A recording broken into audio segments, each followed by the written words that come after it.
kuna watu waliouliwa. Kamanda wa polisi kanda maalum ya Dar es Salaam kasimama akasema ile ni AI.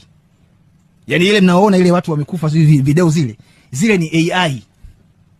Sasa ndugu yangu mtangazaji, kwa akili tu ya kawaida, nchi ambayo tayari imeshafikishwa katika hatua kama hiyo, alafu mtu anakuambia kuna AI, yani hilo sio tatizo, ni AI ndio imetengeneza hivyo. Unawezaje kuziamini jitihada ambazo zinataka kuchukuliwa sasa hivi, ikiwepo hiyo maridhiano, kwamba hizi jitihada zina nia ya dhati kutatua tatizo lililopo? Mimi binafsi nimeshiriki kugharamia misiba ya vijana mbalimbali waliokufa kwenye jimbo langu la Kivule.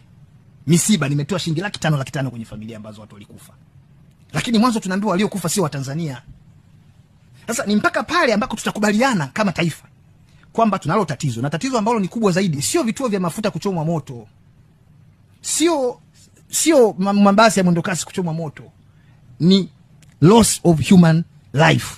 Upotevu wa maisha ya binadamu. Huo ndio utajiri, ndio hasara namba moja. Mtu akishakufa hatumpati tena. Mabasi ya mwendokasi tutanunua tu mengine. Vituo tutajenga.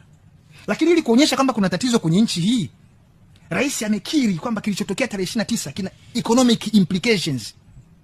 Tutakwenda kunyimwa misaada, kwa hiyo tujifunge mkanda. Tutakosa misaada tulizoea kuipata kwenye taasisi za kifedha za kimataifa, mabenki na vitu kama hivyo. Tunakwenda kukosa. Sasa kama jumuiya ya kimataifa inamulika Tanzania, kilichotokea tarehe 29 kikatoa taswira kubwa namna hiyo, kwamba hakuna kitu kingine Tanzania inastahili kupewa zaidi ya kuwekewa economic sanctions, vikwazo vya kiuchumi, unawezaje kusema hakuna tatizo limetokea?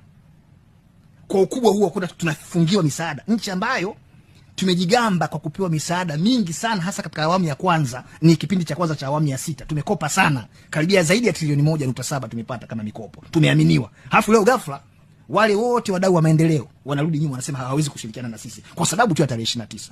Ndio maana mtangazaji, nikasema Rais akiamua, na anaweza, mimi naamini anaweza, akiamua hili tatizo liishe, linaisha kesho kutwa asubuhi, linaisha.